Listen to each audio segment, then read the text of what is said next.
حضرت کے پاس پہنچے، کہا کہ بیٹا بڑا احترام کرتے ہیں، جاتے کیا کرے ہوں گے، کھڑے کیا کر کے، حالانکہ وہ بھی سادہ تو سید زادے، یہ نہیں سکھایا کہ اپن بڑے خاندان کے لحاظ نہیں جھکنا، نہیں، تربیت جو ہوتی ہے وہ تربیت تو تربیت ہوتی ہے۔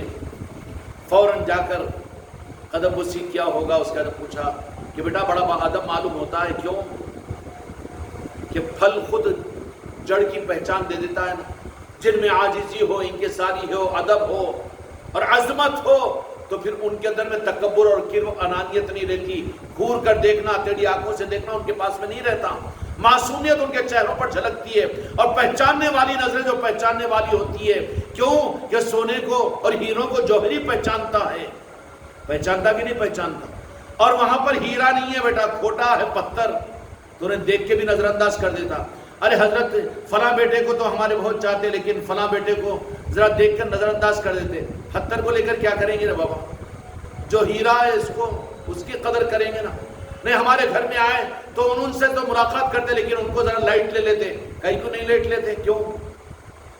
کیونکہ نظر میں ہے پہچان کہ کون قدر کے ہے کون ناقدرے ہیں، تو بے عزتی تو کسی کی نہیں کریں گے لیکن نظر جمائیں گے بھی نہیں نا، نہیں حضرت توجہ کرے تو انہوں بھی تو سلسلے میں داخل ہو سکتے نا، کہیں کو زبردستی کے گلے کا ہار بنائیں گے اس کو، تو پیدا کرا، تو جان، وہ تیرا بوجھ تو اٹھا، قیامت میں تجھے اپنی اولاد کا جواب دینا پڑے گا، حضرت کو تھوڑی دینا پڑے گا، تیری تربیت ہے کہ تیری ذمہ داری ہے، وہ تیری بیوی کو، تیرے بچوں کو، ان کو حضرت ان پہ توجہ کرنا، کہیں کو کیا گتا لیے، تیرے کچھ سنبھالے سے بہت ہے نا۔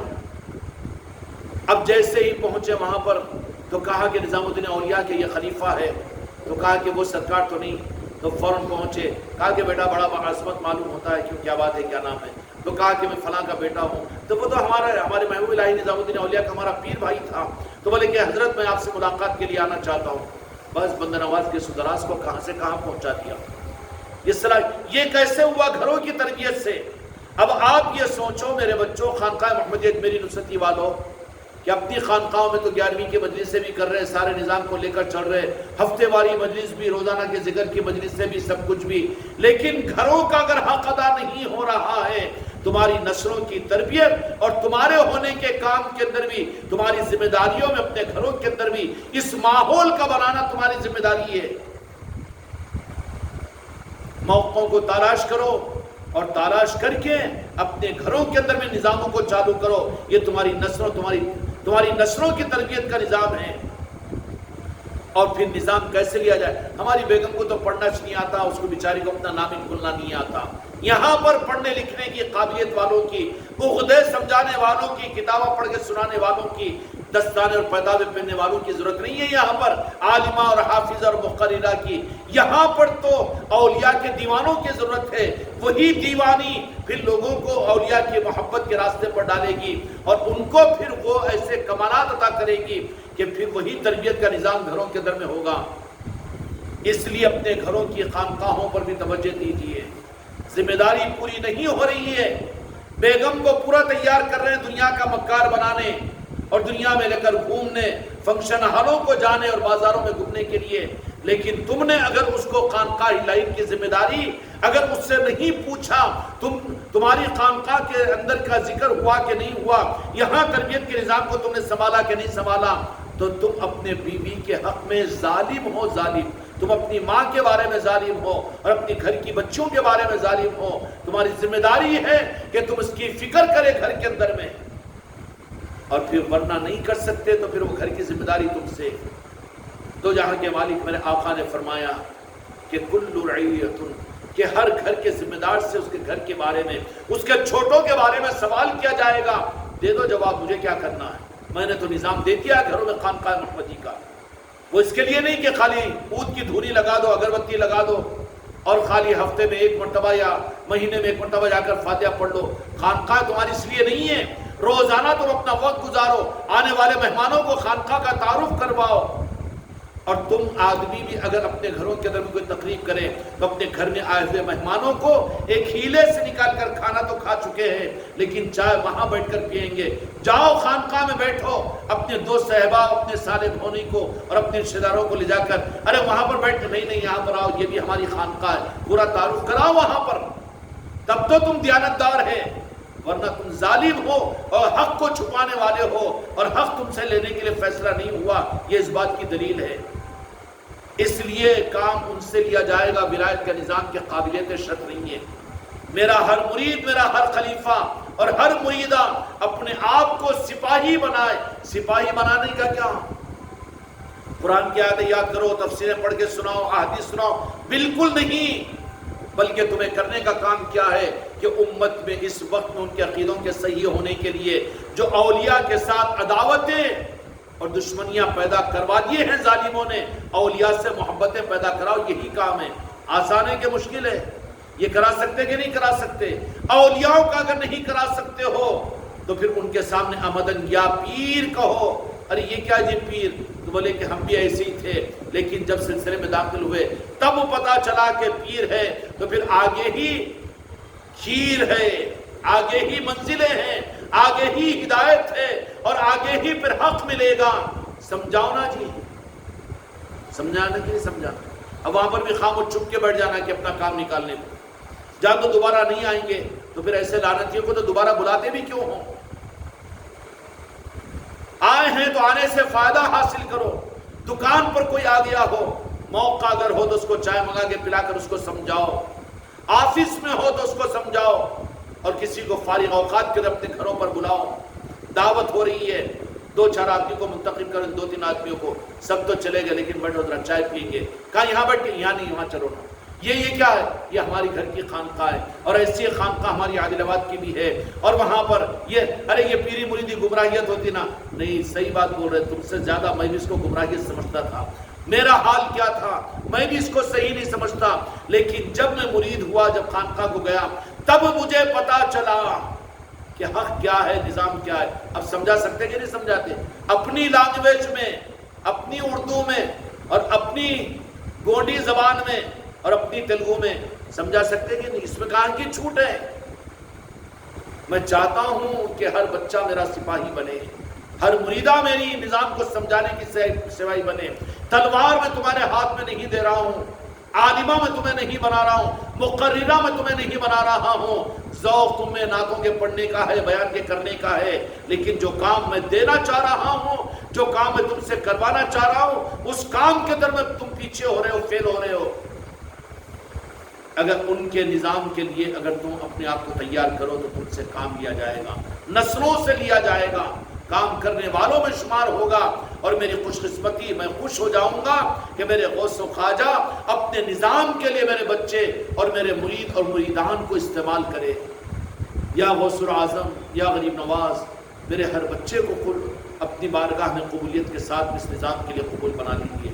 اپنے آپ کو تیار کرو، گم سم پن چھوڑ دو اور اپنے بارے میں احساس کمتری سے نکل جاؤ باہر. یہاں صلاحیت اور قابلیتوں کی ضرورت نہیں ہے، بلکہ یہاں پر تو بتانے کے لیے، نمونے کے لیے. حضرت اویس قرنی کو قرن میں نہیں رکھا، میرے آقا نے جنگلوں میں بھیج دیا. جنگل میں تو عام طور پر جنگلی لوگ رہتے ہیں نا، ان سے ولایت کا نظام لیا کہ نہیں لیا؟ تم اگر اپنا حق ادا کر کے جاؤ تو تمہاری نسلیں تمہارے ذریعے سے ولایت کے نظام کو دنیا میں زندہ کرے گی. وہ نسلیں تمہاری کہے گی نہیں، ہمارے گھر میں ہمارے بابا، ہمارے دادا بھی یہ ذکر کی مجلس سے کراتے تھے، وہ خانقاہ کو جاتے اور یہ محفلیں ہوتی تھی، اولیاء کے تذکرے ہوتے تھے. تمہاری نسلیں تمہارا تعارف اولیاء کے نظاموں سے کروائے گی. اس لیے میرے بچوں بہت ضروری ہے اپنے آپ کو تیار کرنا. اللہ تعالیٰ ہم کو اور آپ کو اس نظام کے لیے اپنے آپ کو تیار کرنے کی، محروم ہونے سے حفاظت فرمائے، بد نصیبوں میں سے ہمارا شمار نہ فرمائے. ہر بچہ اور بچی کو قبول فرمائے. بحق لا الہ الا اللہ.